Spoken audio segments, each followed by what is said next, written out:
Buenas tardes, El Salvador. Llegamos ya al 7 de enero de ese año 2021. Es un placer para nosotros poderles acompañar. Celida Magaña, muy buenas tardes. ¿Qué tal, Graciela? Buenas tardes. Como siempre, un gusto poder estar con ustedes con las noticias más destacadas de las últimas horas. Comenzamos con nuestros titulares.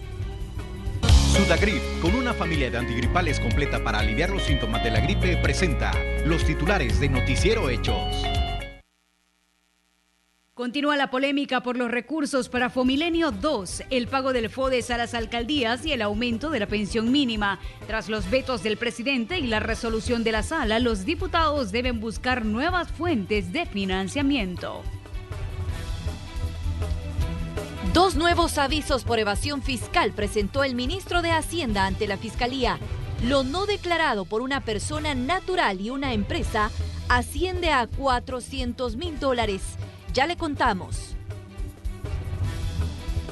Una nueva racha de accidentes de tránsito registrada en las últimas horas dejó al menos a 2 personas fallecidas y varias lesionadas. Las autoridades registran en los primeros 6 días del año más de 20 muertos en percances viales. Una nueva jornada de desinfección se realiza en San Salvador con el fin de contener la propagación del COVID-19. La cifra de casos confirmados en el país ya supera los 47.900. En el ámbito internacional, en Estados Unidos, tras los disturbios generados en el Congreso, se ratificó la victoria del demócrata Joe Biden. Vamos a iniciar esta emisión con un enlace con el periodista Inmar Batres hasta una sede fiscal donde el ministro de Hacienda habló de varios temas, incluyendo la inconstitucionalidad de un decreto aprobado por la Asamblea Legislativa. Te escuchamos, Inmar. Buenas tardes. Buenas tardes, gracias por estar en sintonía con nosotros. El ministro de Hacienda, Alejandro Zelaya, se refirió a la inconstitucionalidad que en las últimas horas decretó precisamente la Sala de lo Constitucional sobre el decreto 7.1. Pero ¿de qué va ese decreto? Pues ese decreto buscaba la reasignación de fondos para pago de FODES, Fomilenio 2 y beneficios a ex veteranos. Entonces, ¿qué dice la Sala de lo Constitucional? Que la Asamblea Legislativa invadió las funciones del Ejecutivo al no consultar sobre esta reasignación que pretendían hacer los diputados. Escuchemos a continuación qué dijo Alejandro Zelaya al respecto. Nosotros siempre lo dijimos, es ilegal, es inconsulto y además de que tiene imposibilidad material de aplicación, y pues al final la sala nos dio la razón, ¿verdad? Pues no tuvo otra opción, la verdad. Hemos visto que la sala también ha tenido comentarios un poco pues sacados de forma, o algunas resoluciones sacadas de forma jurídica, pero en esta ocasión pues no le quedó otra opción que fallar a favor del Ejecutivo, pues en vista de que la controversia como tal era demasiado evidente. La sala en su resolución argumenta que el decreto 7.1 no violaba el principio de equilibrio presupuestario porque el decreto 640, el que sigue en vigencia, todavía no tenía asignaciones presupuestarias aprobadas. Entonces, en todo caso, no hay desequilibrio presupuestario porque nunca hubo una reforma a la ley del presupuesto para hacer efectivo el decreto que sigue en vigencia, que estamos hablando el 640, que por cierto, ese autorizaba al Ejecutivo a emitir deuda de $1.000 millones. Escuchemos nuevamente a Alejandro Zelaya. Palabras más, palabras menos, dirá el artículo, pero el artículo 12 del decreto 640 es importante que lo lean. Yo creo que ellos como magistrados de la sala deberían de leerlo, pues, o por lo menos sus resolutores. Tal vez los magistrados no les queda tiempo de leer sus resoluciones, pues, pero de verdad deberían de leer el artículo 2, porque hacer una aseveración de esas cuando el ministro de Hacienda está plenamente facultado por el decreto que la misma Asamblea emitió para incorporar esos fondos, constituir el fideicomiso, o sea, no tiene ningún sentido. Es ambiguo decir eso cuando el mismo decreto habilita al ministro de Hacienda con esas facultades. Muy bien, la información que nosotros le tenemos a esta hora desde la sede fiscal en La Sultana, en Antiguo Cuscatlán. Esto se dio en el contexto de la presentación de 2 avisos de supuesta evasión que asciende a un poco más de $400,000. Con estos 2 avisos ya suman 75 y también ellos sostienen que de ese número ya hay 20, tanto empresas y también personas naturales que ya han solventado pues su situación ante el Ministerio de Hacienda. Regreso la señal al set principal. Muy buenas tardes. Gracias, Inmar. Y también visitamos la Asamblea Legislativa, ya que se generaron una serie de reacciones respecto a la inconstitucionalidad del decreto legislativo 781, relacionados, por supuesto, a este financiamiento del presupuesto. La periodista Ileana Leiva nos tiene las reacciones. Adelante, Ileana.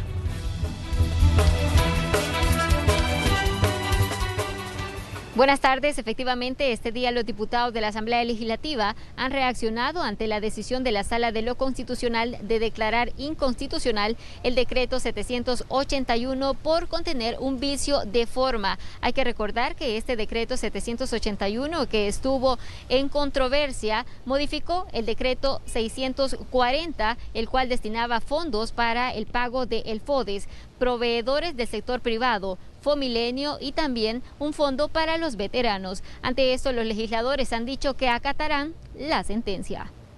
Porque siempre hemos dicho que las sentencias de la sala se deben de cumplir al pie de la letra.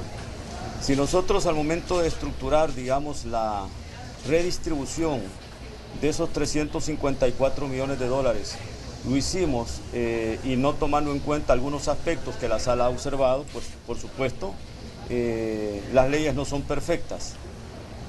Siempre hay, en este caso en particular, algún error y este error lo está señalando la sala. Un dictamen que nosotros lo miramos que era ilegal porque había solicitado el gobierno anteriormente la incorporación de 354.2 millones de dólares y que posteriormente el gobierno a la fecha 16 de octubre envió una solicitud a la Comisión de Hacienda para retirar dicha petición. En lo que nos está demostrando que el debido proceso se vuelve absolutamente necesario en la dinámica de formación de ley. En ese sentido creo que es una buena advertencia que nos puede permitir y que le debe de permitir a la Asamblea Legislativa entender que los procesos formales en la dinámica de formación de ley deben de respetarse. Ante esto, los parlamentarios siguen cuestionando entonces qué habría hecho el Ejecutivo con los fondos.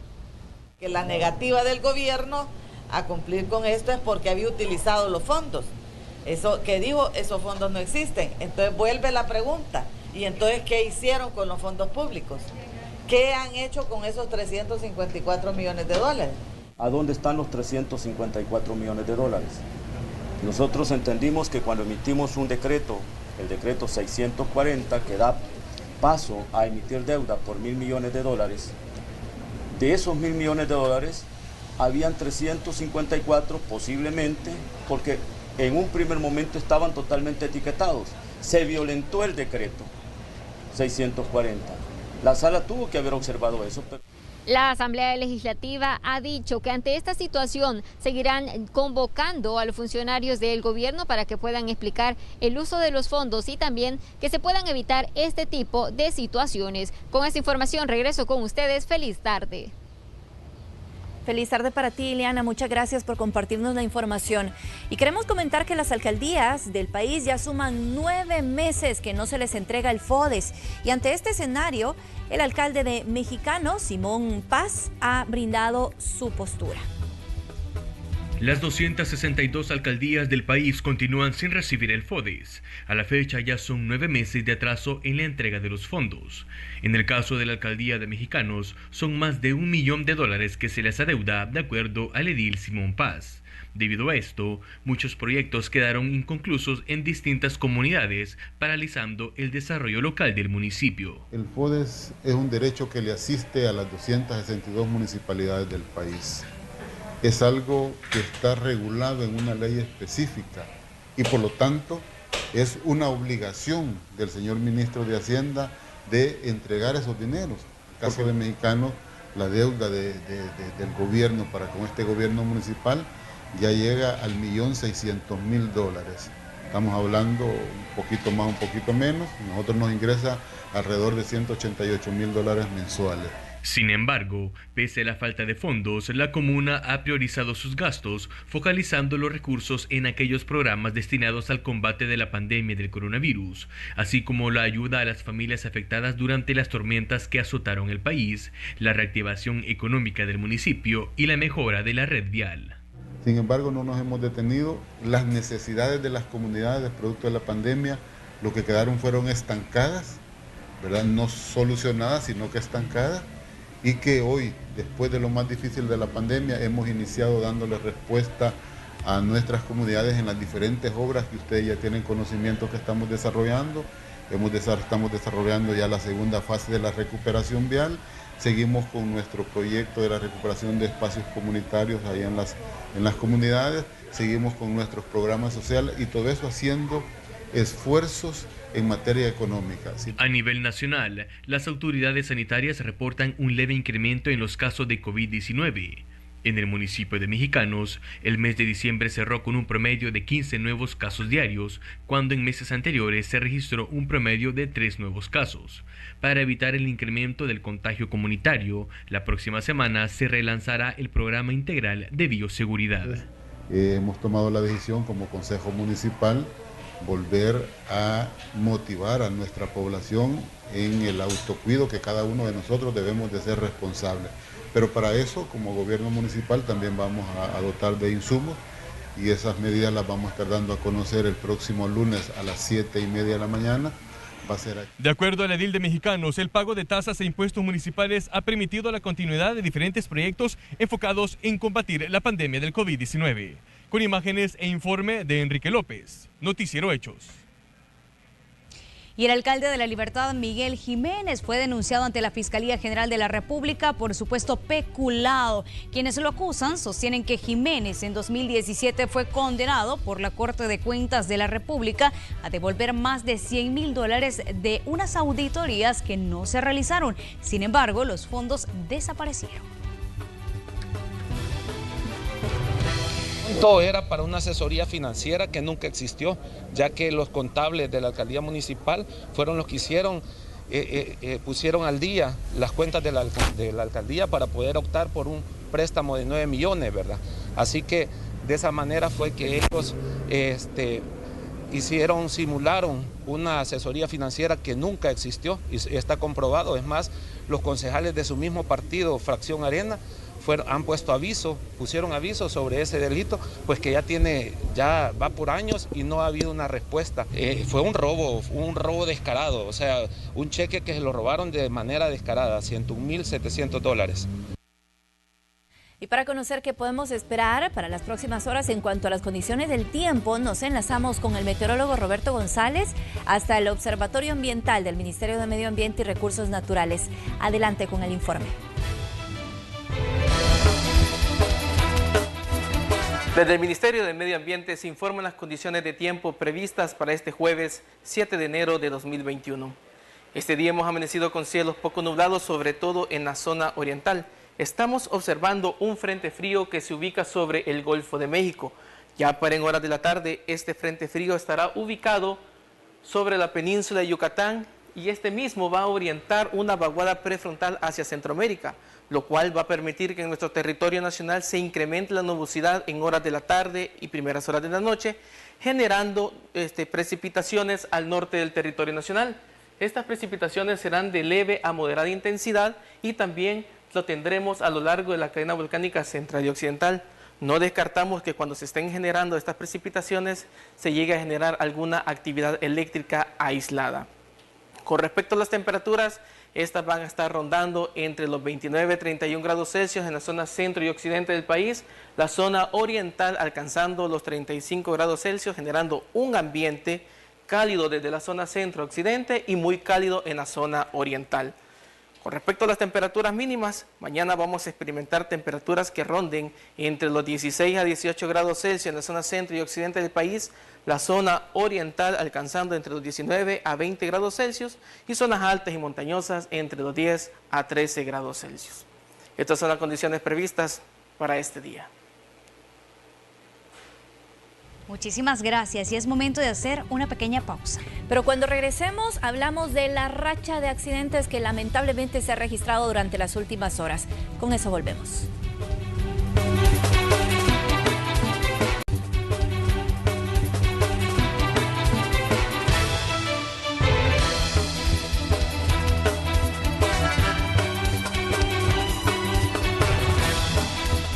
Gracias por continuar con nosotros. Les contamos que una nueva racha de accidentes de tránsito dejó tragedias en las carreteras. Veamos el reporte con Melissa Galicia. Los accidentes de tránsito van en aumento. En las últimas horas se registraron varios percances. Uno de estos cobró la vida de un motociclista. El hecho se registró sobre el kilómetro 28 de la carretera Troncal del Norte. El motociclista impactó con la parte trasera de una rastra que se encontraba estacionada por desperfectos mecánicos y sin ninguna señalización. Encontrando una persona que había impactado en la parte posterior de un tráiler. Era un motociclista. Se procedió a tomarle los signos vitales y lastimosamente la persona ya estaba fallecida. La Fiscalía determinó los posibles motivos de esta nueva tragedia. Por la oscuridad, la poca visibilidad que se tiene y aparte de eso la rastra cubría bastante espacio. Otro accidente se registró durante la madrugada sobre el Boulevard de los Próceres. El conductor de un vehículo que manejaba de poniente a oriente perdió el control. Sobrepasando la zona verde, dio varias vueltas y terminó impactando en el muro de un restaurante de comida rápida. El conductor solo presentó lesiones leves y fue atendido por socorristas. Y en el kilómetro 21 de la carretera que conduce de San Salvador a Quesaltepeque, en el carril que va de oriente a occidente, lugar conocido como La Ceiba, un pick-up conducido por una mujer en estado de ebriedad impactó en una valla publicitaria y luego con un árbol.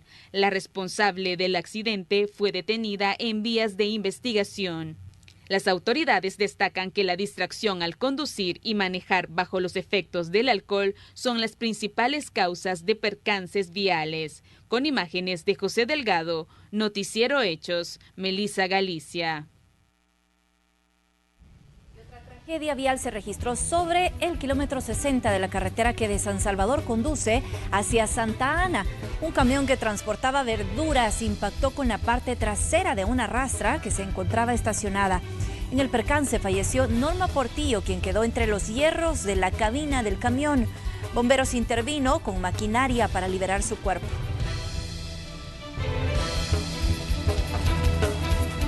Y en los primeros 6 días del año, el Viceministerio de Transporte contabiliza más de 20 personas fallecidas en percances viales. El Viceministerio de Transporte registra para este 2021 una reducción en los accidentes de tránsito en comparación al año anterior, pero un incremento en el número de lesionados y fallecidos. En los primeros 6 días del año se contabilizan 256 percances viales, 169 personas lesionadas y 25 fallecidas. Estamos preocupados realmente por esta estadística, más cuando nos damos cuenta que de estas 8 personas, 7 han sido personas que han perdido la vida en accidentes de motociclistas. A los conductores de vehículos que por favor manejen con precaución. El tema de la velocidad es bien importante también, y el otro tema bien importante, que es una de las causas principales de accidentes de tránsito, es la distracción del conductor. Y en esto de la distracción del conductor, el tema fundamental es el uso del teléfono celular cuando van conduciendo. En cuanto a los accidentes en motocicleta, ya se contabilizan 40, mientras que los lesionados suman 35 y fallecidos 11. Esos dos últimos datos también presentan un incremento.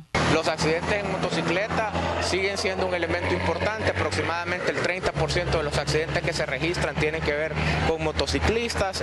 Nos mantenemos pues a la expectativa y seguimos con los esfuerzos de concientización de motociclistas que por la naturaleza del vehículo tienden a ser accidentes donde siempre tenemos lesionados graves cada vez que tenemos uno de estos incidentes. Durante este año también se han detenido a 21 conductores peligrosos, 11 menos a diferencia de 2020. Con imágenes e informe de Marcela Rivera.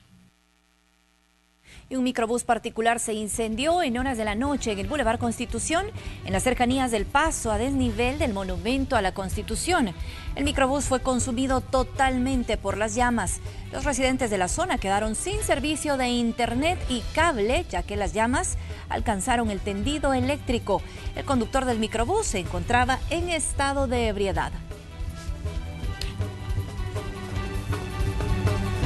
Y en la Alameda Juan Pablo II y Avenida España se encuentra Gerardo Borja y nos tiene información del tránsito vehicular. Gerardo, adelante.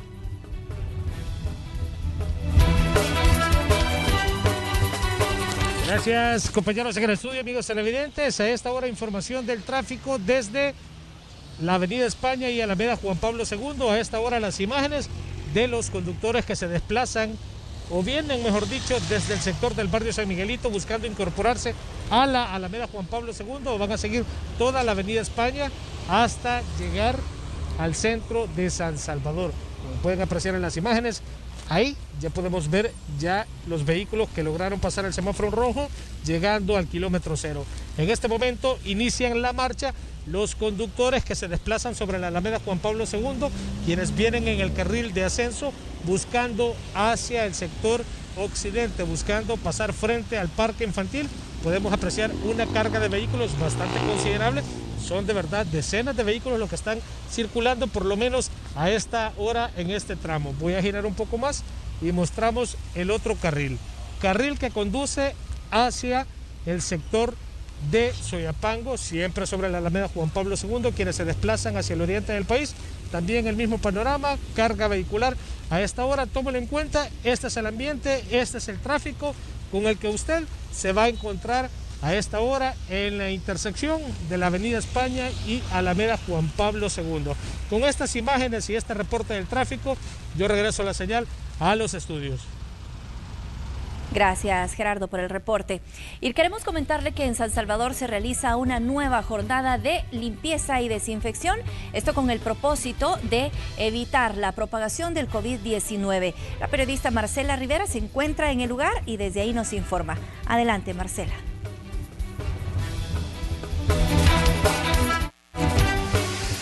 Muy buenas tardes, compañeros. Me he trasladado hacia la Plaza Salvador del Mundo porque precisamente este día inició con la mega jornada de limpieza, y esto para prevenir casos de COVID-19. En estos momentos me acompaña el alcalde Ernesto Meizo para que nos dé más detalles acerca de esta mega jornada. Muy buenas tardes, coméntenos.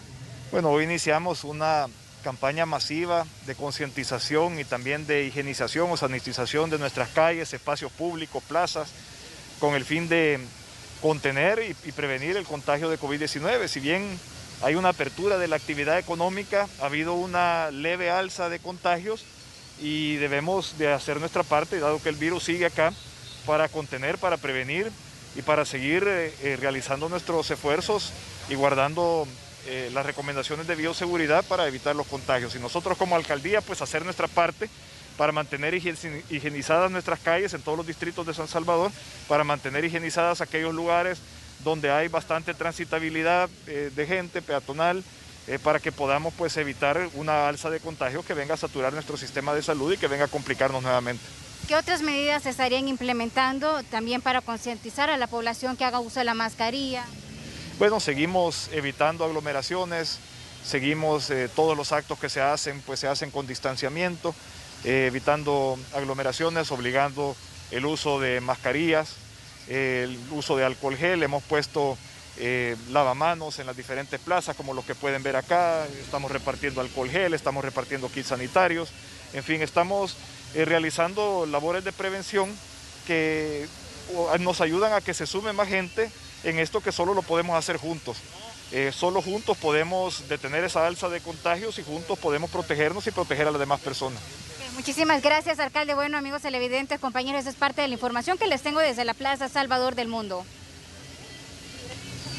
Gracias, Marcela, y buenas tardes para ti. Y al menos 400 familias de la colonia Quesaltepec en Santa Tecla se vieron beneficiadas con una jornada médica contra COVID-19. Se realizaron consultas con especialistas y se entregaron diferentes tipos de medicamentos. Este programa lo que busca es, valga la redundancia, ir al encuentro, a la búsqueda de los casos no registrados de COVID-19. Esto nos ayuda para prevenir, pero también tenemos que poner de nuestra parte para que esto no se propague también. Y diputadas del partido FMLN presentaron una pieza de correspondencia para citar en la Comisión de Salud de la Asamblea Legislativa al Comité Asesor de Prácticas de Inmunización para que compartan los conocimientos que tienen sobre las vacunas contra la COVID-19 que se aplicarán en el país tras las adquisiciones que hará el gobierno. Sabemos de que el gobierno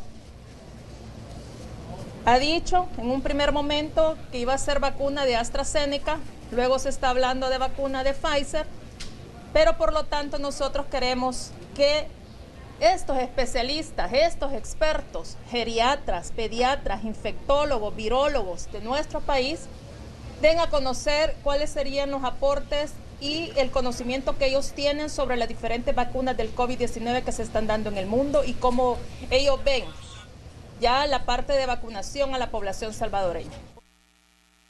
Y es momento que también revisemos cómo se encuentran las estadísticas de COVID-19 en nuestro país según la actualización oficial de las autoridades. Y es que en las últimas 24 horas se reportan 303 nuevos casos de la enfermedad, 226 personas recuperadas y 8 personas fallecidas, haciendo un total también de 2.439 pruebas realizadas en territorio salvadoreño. Esto según las autoridades del Ministerio de Salud, y estamos llegando ya a un total de 47.948 personas o casos confirmados en nuestro país y 42.668 personas recuperadas. Ahí tenemos las estadísticas y el comportamiento que han tenido en nuestro país en las últimas 24 horas. Es momento de hacer una pequeña pausa y regresamos en breve. No nos cambie, que ya venimos con más.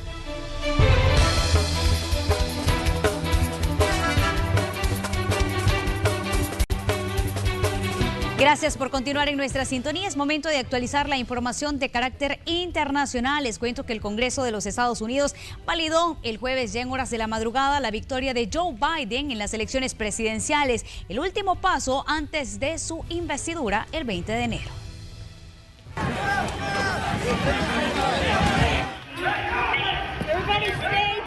Tras el asalto al Capitolio de parte de un grupo de manifestantes en favor del presidente de los Estados Unidos, Donald Trump, que terminó con 4 personas fallecidas y un toque de queda desde las 6 de la tarde en Washington, D.C., el Congreso de los Estados Unidos certificó el voto de 306 grandes electores a favor del candidato demócrata Joe Biden, ratificándolo como presidente de la República, quien tomará posesión el próximo 20 de enero. La ratificación se logró en horas de la madrugada de este mismo jueves, mientras miembros del gabinete del presidente de Estados Unidos, Donald Trump, discutieron la posibilidad de destituir al mandatario basándose en la 25ª enmienda de la Constitución del país norteamericano, que permite que el vicepresidente y el gabinete asuman tras considerarlo incapaz de cumplir con los poderes y deberes de su cargo.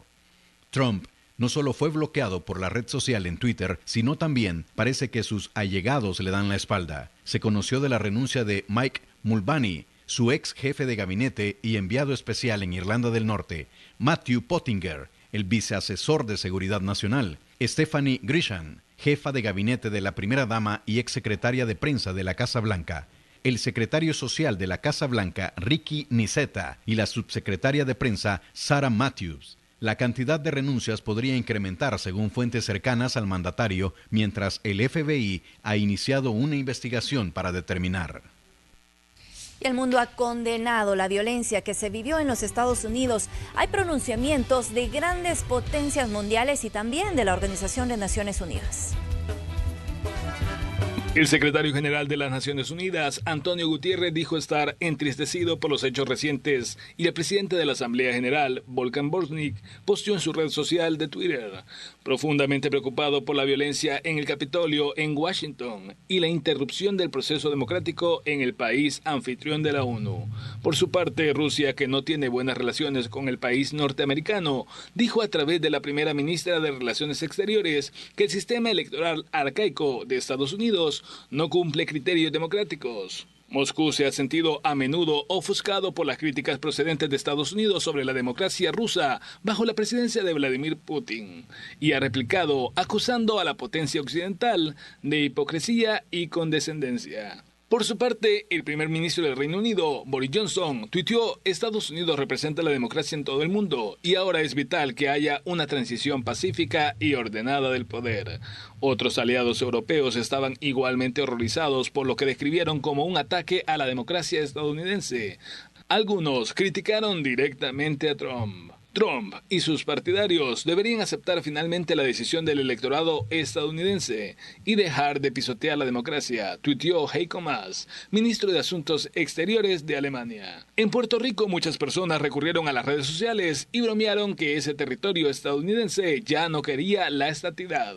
La independencia, señalaron, lucía atractiva por primera vez en décadas. Hugo Mendoza, Noticiero Hechos. Gracias, Hugo. Y a esta hora vamos a establecer contacto con Gonzalo Abarca, periodista de La Voz de América, para actualizar este panorama. Gonzalo, buenas tardes. Bienvenido a Noticiero Hechos. Gracias por acompañarnos. Y bueno, en primera instancia conocer cuál es el panorama en este momento, qué se vive en los Estados Unidos después de lo ocurrido en las últimas horas.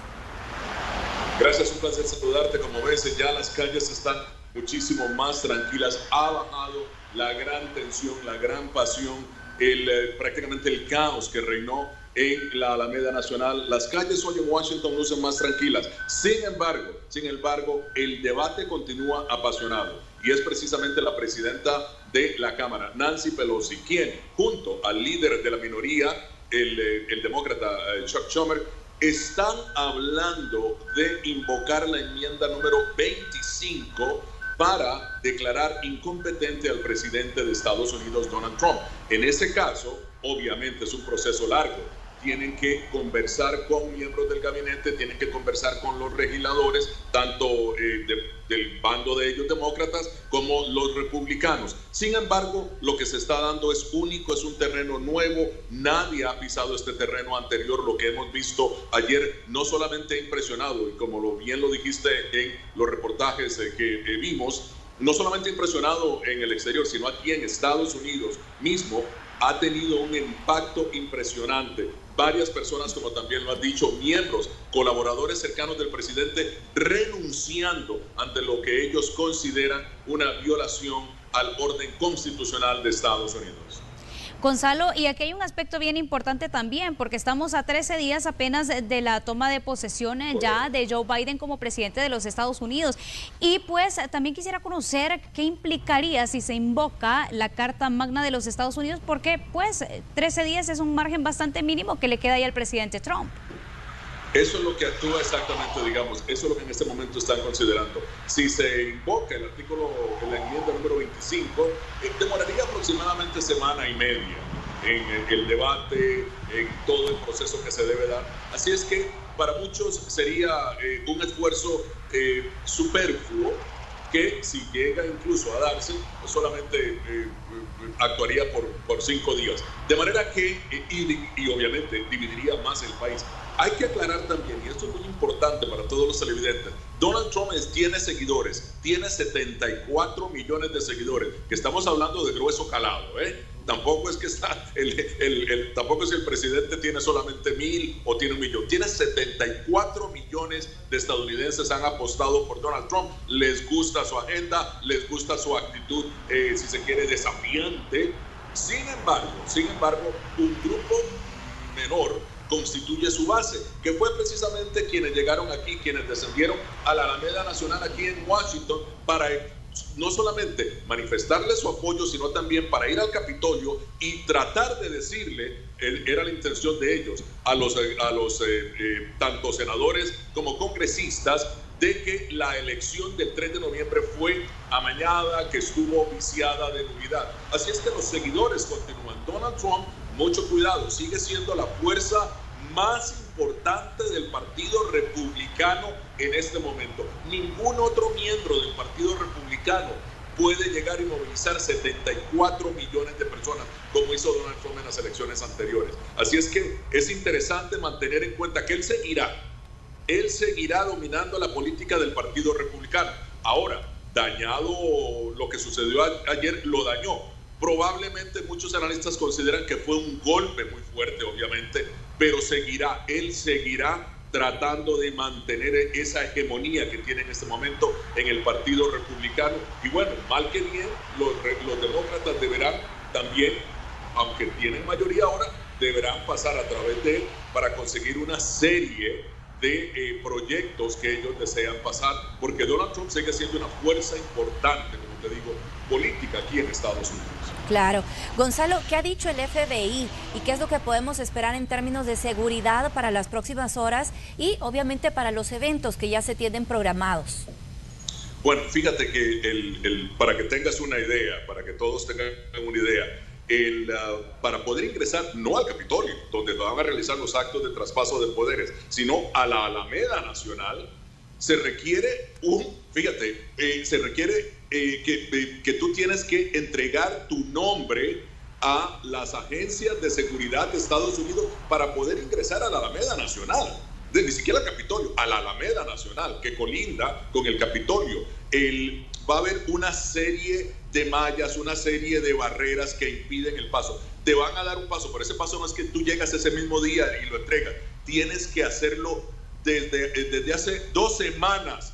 Se pidió la entrega y ya terminó. O sea, ya terminó el día porque te investigan quién eres, dónde vives, cuáles son tus amigos, antes de ingresar a la Alameda Nacional. Muy bien, ¿qué pasó ayer? Con tanta seguridad, fíjate, tanta investigación, tanta seguridad, miles de personas lograron entrar al Capitolio, donde supuestamente no se podría entrar, donde supuestamente es uno de los lugares más resguardados, no solo de Estados Unidos, sino del mundo. Y entraron como Pedro por su casa. Bueno, eso está llamando ahora a cuestionamiento la falla en la seguridad del Capitolio. ¿Qué está haciendo el FBI ahora? Está pidiendo información, recogiendo todos los videos, todas las fotografías que puedan encontrar para instruir de cargos a estas personas que ingresaron al Inner Sanctum del Capitolio, donde se estaba llevando el debate de ambas cámaras para ratificar a Joe Biden. En este momento empieza el proceso de identificar quiénes son estas personas, instruirlos de cargos y ya sea o enviarlos a prisión o imponerles multa por violar precisamente el haber traspasado el perímetro federal al que no tenían acceso y por haber causado estragos, y también indirectamente por haber causado la muerte de 4 personas. Una que fue un incidente en donde murió una persona de un balazo, de un impacto de bala, las otras por circunstancias que rodearon la toma del Capitolio. Pero eso es lo que se está dando en este momento, una fuerte investigación para ver quiénes fueron esas personas e instruirlas de cargo. Y por supuesto que nos vamos a mantener muy atentos, Gonzalo, a esta información que aún está en desarrollo porque hace falta ciertos acontecimientos ahí en los Estados Unidos. Ha sido un gusto conectarnos contigo y obtener esta información. Siempre un gusto estar contigo, cuídate mucho. Gracias, Gonzalo, feliz tarde.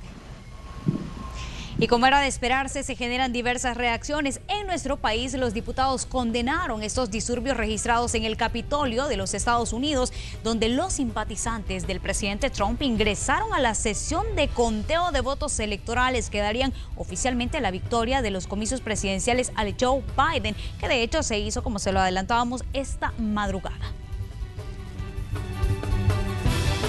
Condenable, ¿verdad?, que a un Congreso como Estados Unidos se haya dado un factor de desestabilización como es estas personas que entraron, pertenecientes, entiendo yo, muchos de ellos al Partido Republicano y simpatizantes, que crearon una situación parecida a la que nosotros tuvimos el 9 de febrero. Solidariza tanto con el Congreso como con el Senado, porque ese tipo de actos no va a cambiar ni a presión, ni a fuerza, ni con violencia las decisiones que se toman en los congresos. Con esa información vamos a hacer nuevamente una pausa comercial, pero regresamos en minutos. No nos cambie.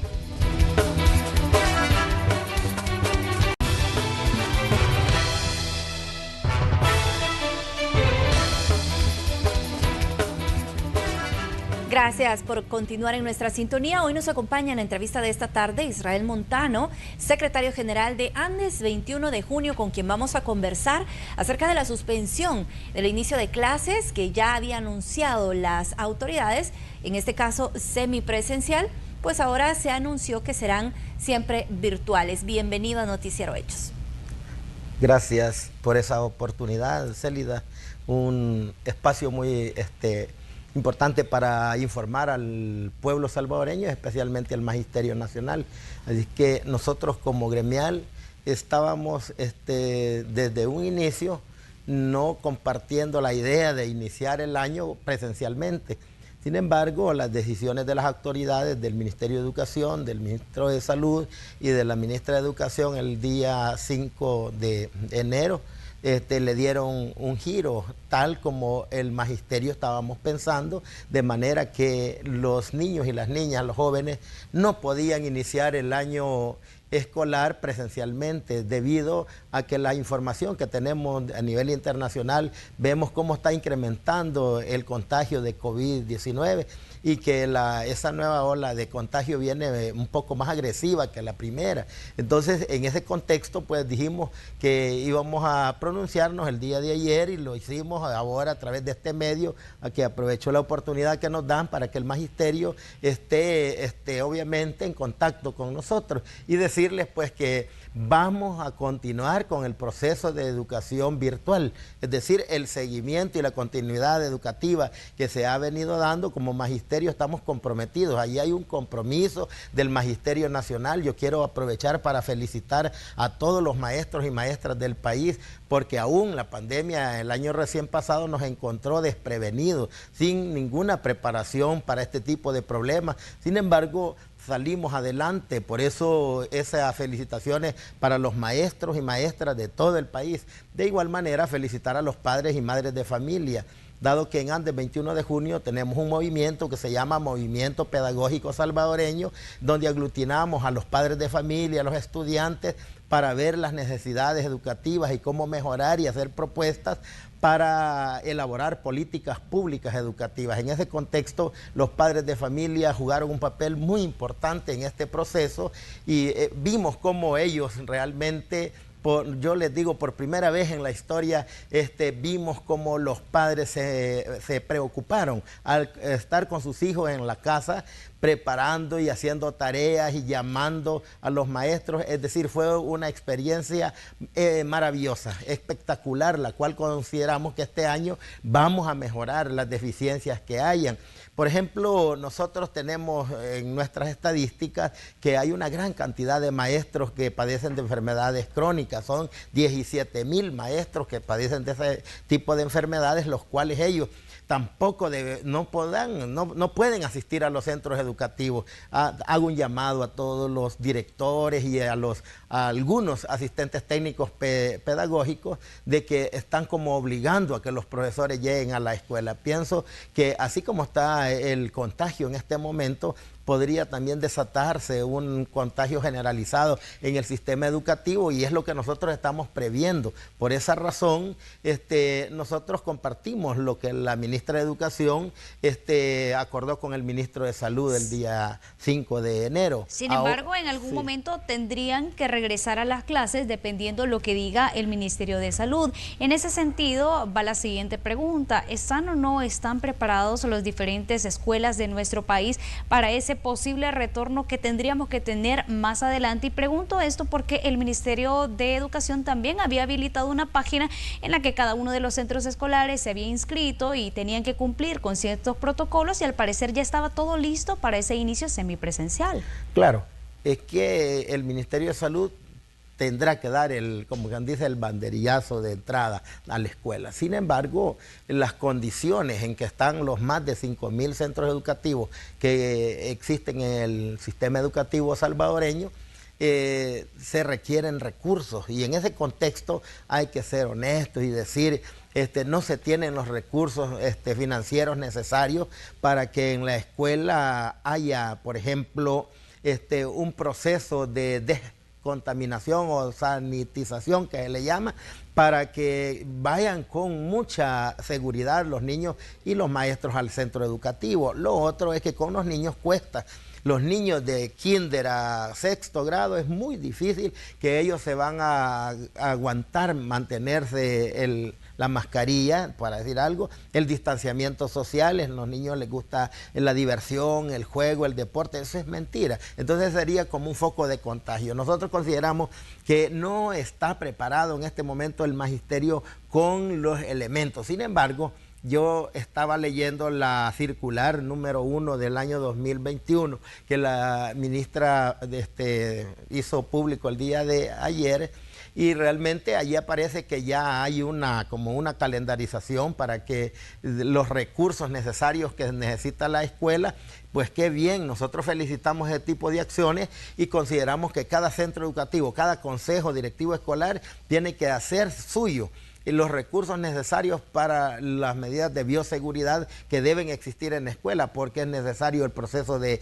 matrícula, y un llamado que hacemos a los padres de familia para que matriculen a sus hijos. De igual manera, nosotros queremos dar aportes como educadores organizados en sindicatos al sistema educativo. Nosotros estamos interesados porque la educación de este país debemos mejorarla. Ese es el compromiso de nosotros como Andes 21 de junio, y quiero hacer un llamado a los profesores y profesoras que no se inscribieron para capacitarse con el uso de la plataforma de Google Classroom, que lo haga. Es el momento en que debemos motivarnos y tener todos los conocimientos básicos para que podamos servirle mejor la educación virtual a nuestros niños, que es lo que nosotros consideramos que hace falta. Hay un remanente de magisterio de los 48 o 50,000 maestros de todo el país que no está capacitado. Es necesario que se capacite, facilitarlo, porque hay maestros que ya están en edad de jubilación y no lo hacen porque ellos están esperando que se les mejore la jubilación.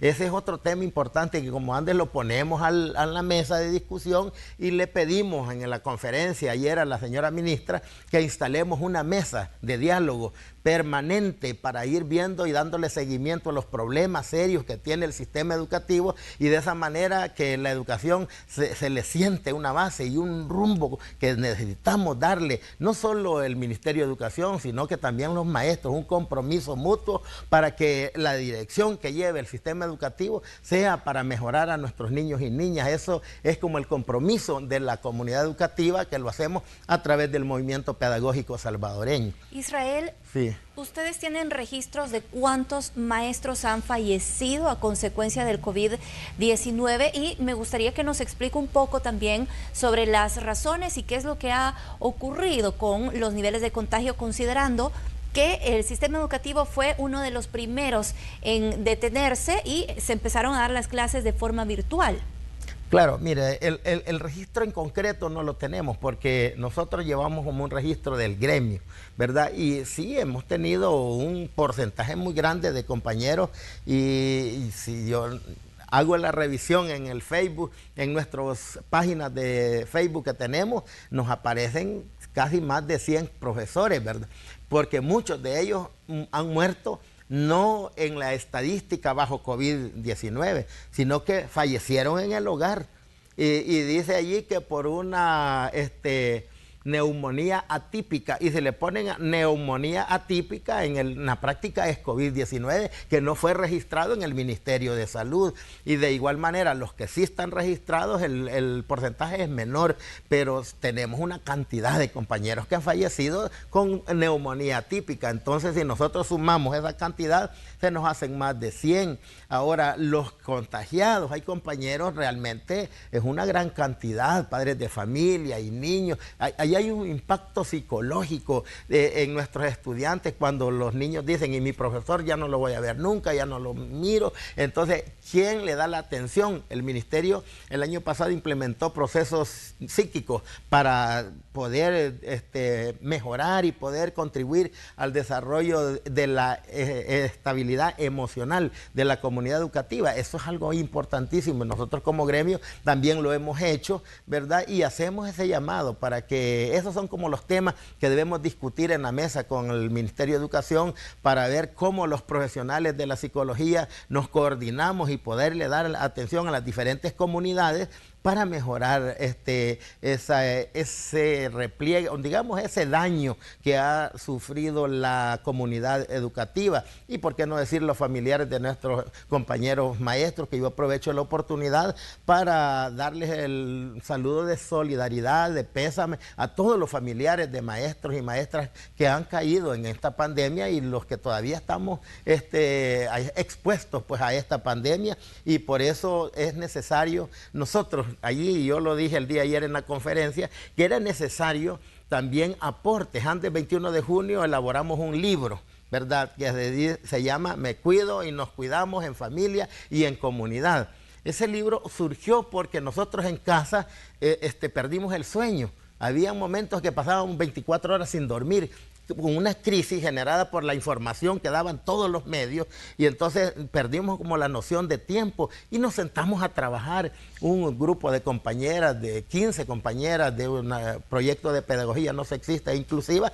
Elaboramos ese libro con el apoyo de la compañera Wendy Santizo de Canadá, con nuestra cooperante Costa Rica, la compañera María Trejos Montero como asesora, y está el libro, y lo dijimos, está a disposición para que los maestros lo puedan utilizar. No tenemos los recursos para reproducir 1 millón de libros, claro, pero sí el Ministerio de Educación lo puede hacer, y estamos nosotros ofreciéndoselo al Ministerio de Educación. En la próxima semana esperamos nos den una audiencia para llevarles el libro, mostrarlo y decirles, hagan del libro las reproducciones que quieran, porque los niños necesitan. Allí no hay ninguna influencia política, ideológica, de nada, simplemente son experiencias que vivieron las familias y los niños durante el confinamiento del COVID-19 del año 2020. Así Israel, es que, ¿sí?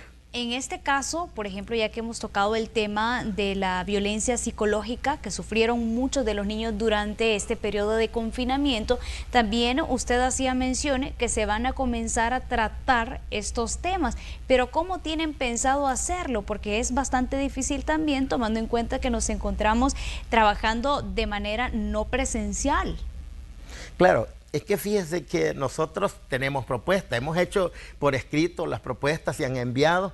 El Ministerio de Educación tiene un equipo estratégico de continuidad educativa. A ese equipo estratégico le hemos enviado algunas propuestas y queremos, yo aprovecho para hacer pública la propuesta.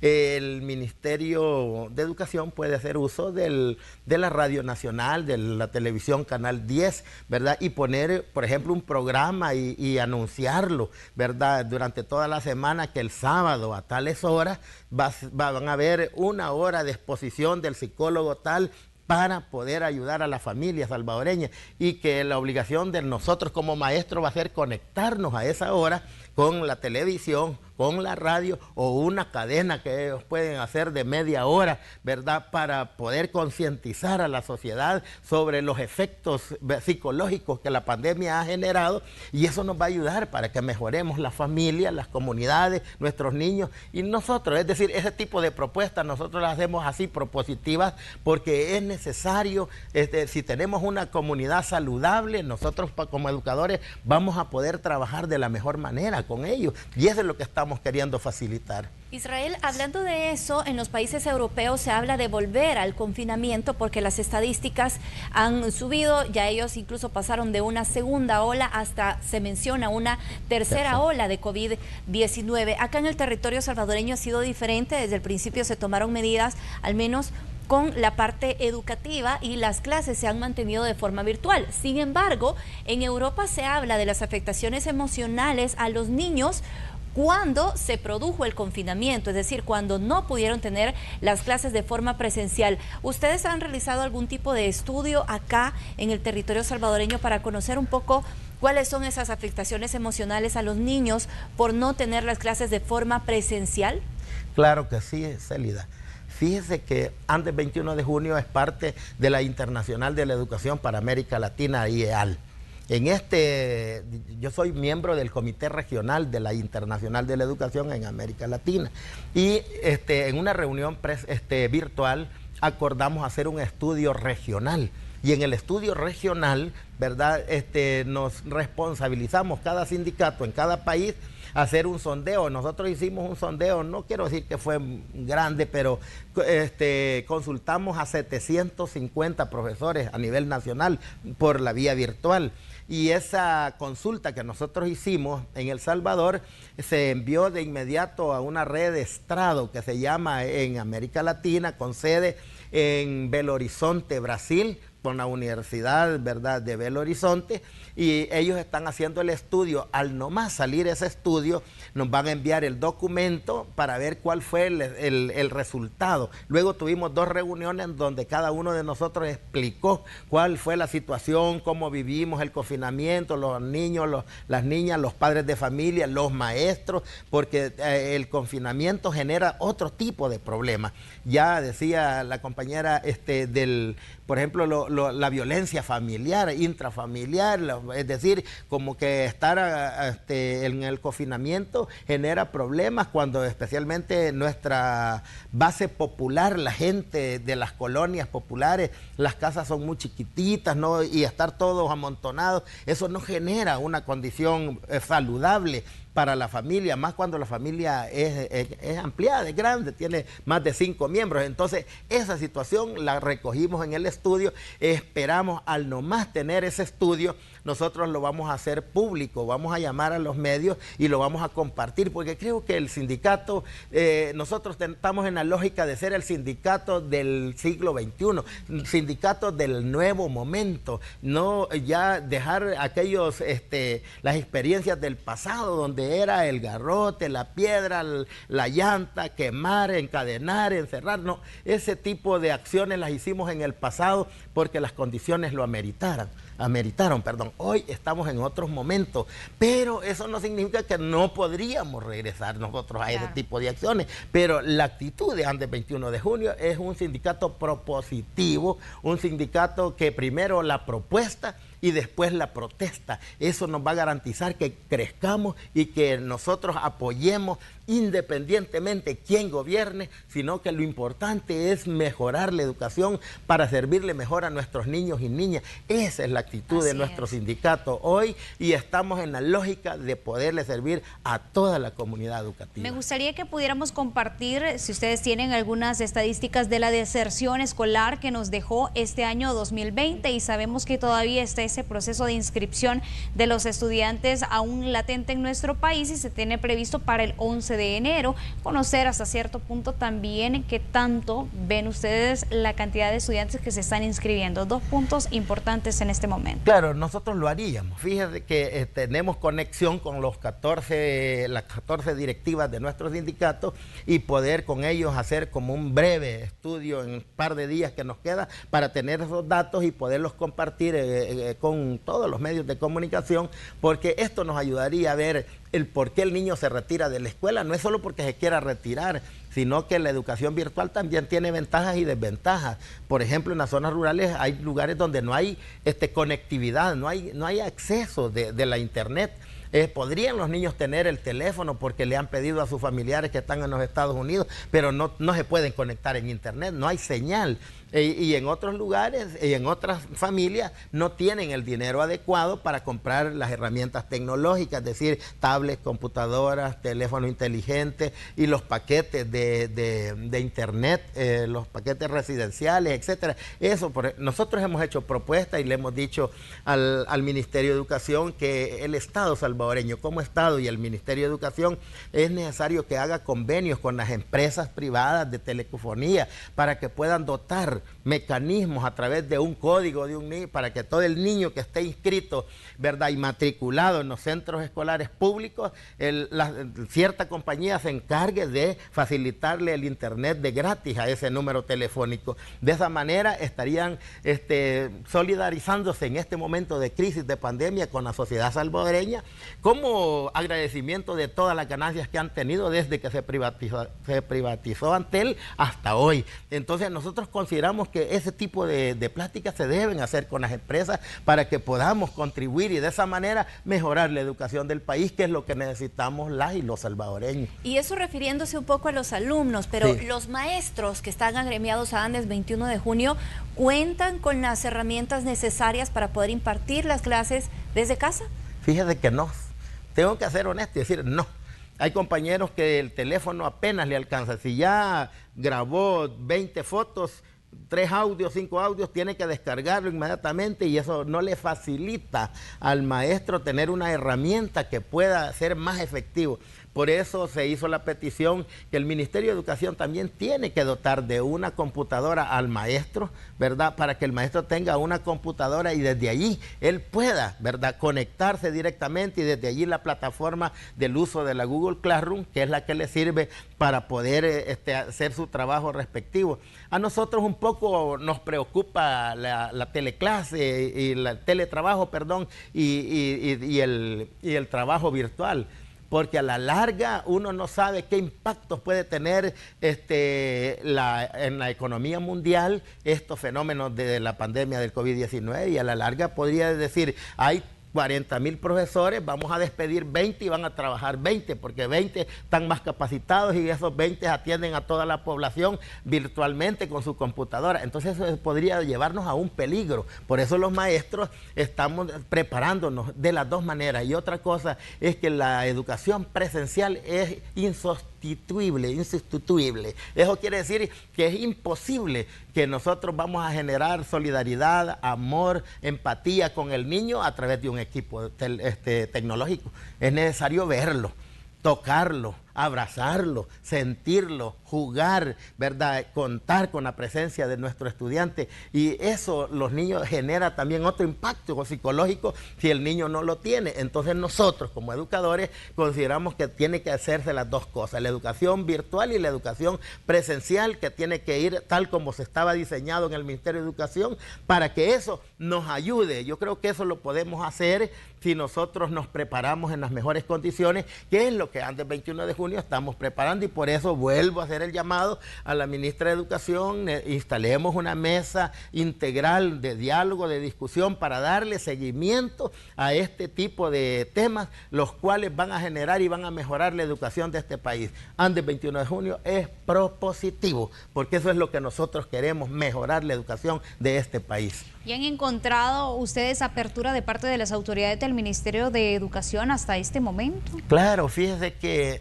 el año pasado recién inició el periodo la actual ministra. Nosotros le presentamos una propuesta de políticas públicas educativas, donde hacemos énfasis como en 4 ejes importantes que hay que mejorar, es decir, la capacitación del docente, o sea, la formación docente, el tipo de directores que necesitamos tener en el sistema educativo nacional, y para ello es que nosotros hemos generado condiciones y hemos aperturado el estudio de la licenciatura en Administración Escolar en la Universidad de El Salvador, y hemos aperturado unas 4 facultades, San Miguel, San Salvador, San Vicente y San Miguel, Santa Ana, perdón, para que los maestros que están en servicio puedan el día sábado o domingo ir a estudiar la licenciatura en Administración Escolar, en Matemática, en Lenguaje y en Educación Básica, que son las 4 que estamos dando, porque de esa manera el futuro director de escuela de este sistema educativo tiene que tener en su currículo una licenciatura en Administración Escolar, una licenciatura de Administración de la Educación. Eso le va a permitir a que el director sepa qué va a ir a hacer a la escuela. Pero hoy, como hemos estado, cualquier profesor, hasta un profesor de educación física, sacó buena nota y lo hizo, salió bien, y él es el director y no tiene las experiencias, ¿verdad?, para poder atender al personal, nunca ha tenido buenas relaciones interpersonales y quiere que los maestros con el pito y se le formen, ¿verdad?, y se le haga. Es decir, estamos queriendo implementar lo que nuestra carrera tiene, pues, y administrar un personal es algo muy delicado y se requiere una preparación. Por eso nosotros hemos dicho que con esas licenciaturas nos va a servir para cualificar al magisterio salvadoreño y la educación del país.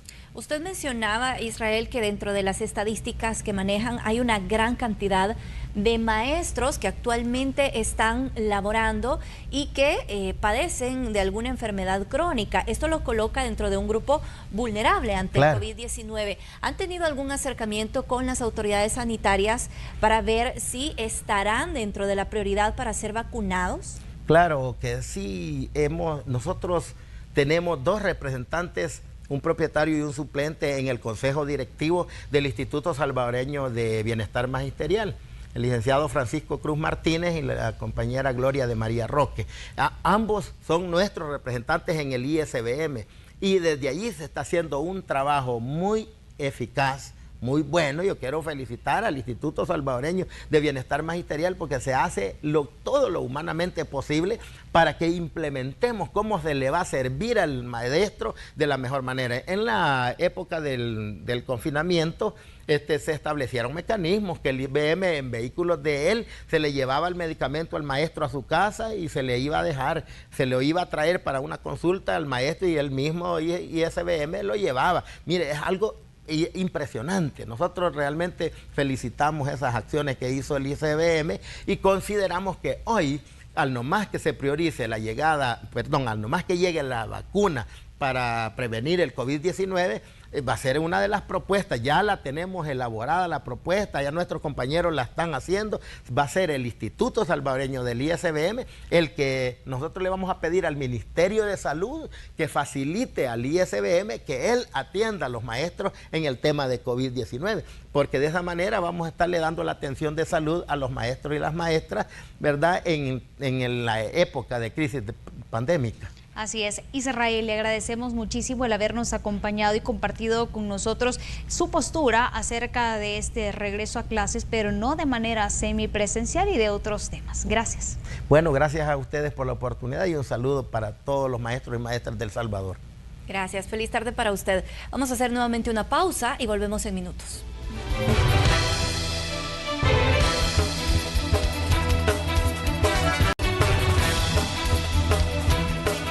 Gracias por continuar informándose con nosotros. Vamos a revisar qué ocurre en el ámbito internacional. En Argentina, las autoridades han impuesto un nuevo toque de queda tras el incremento de casos de COVID-19. La periodista Crisia Recinos nos cuenta más.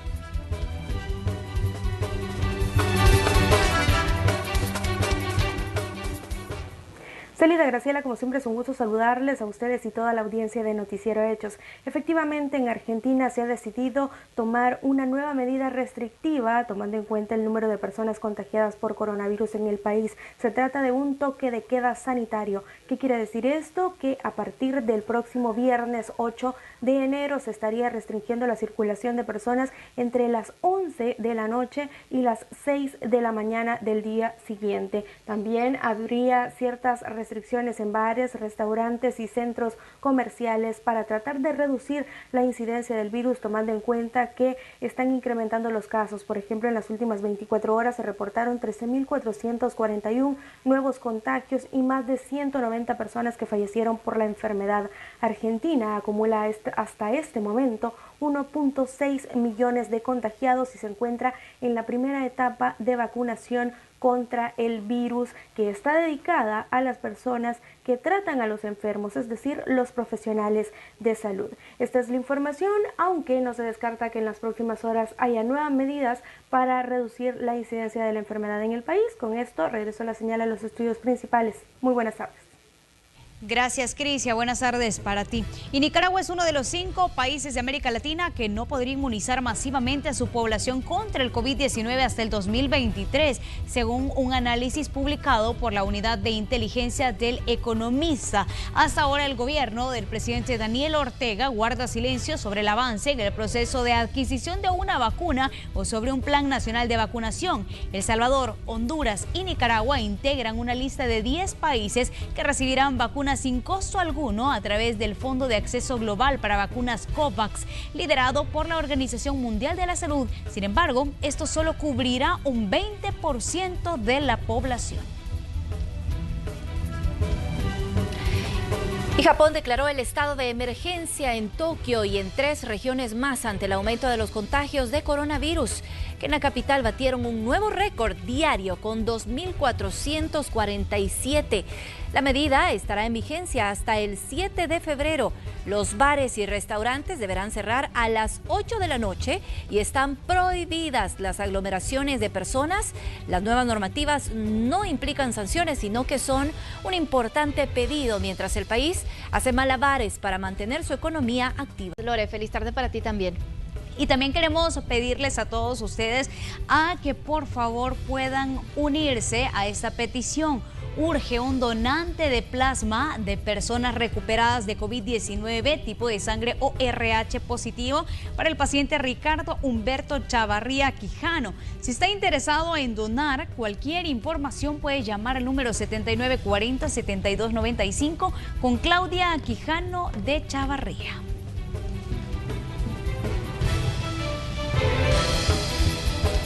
Bueno, lamentablemente las estadísticas indican que los casos han venido en incremento. Todos los días hay necesidad de plasma convaleciente y se ha demostrado, por lo menos hasta ahora, según las autoridades, que es una gran ayuda para los pacientes que actualmente están en una unidad de cuidados intensivos. Así que si usted se ha recuperado de COVID-19, es un buen momento también para ser solidarios y agradecer de alguna forma que ahora están bien y pueden ayudar a una persona que lo necesite. La recomendación, como siempre, a cuidarse mucho y seguir todas las medidas protocolarias. Nosotros así nos despedimos y les deseamos una feliz tarde. Hasta mañana.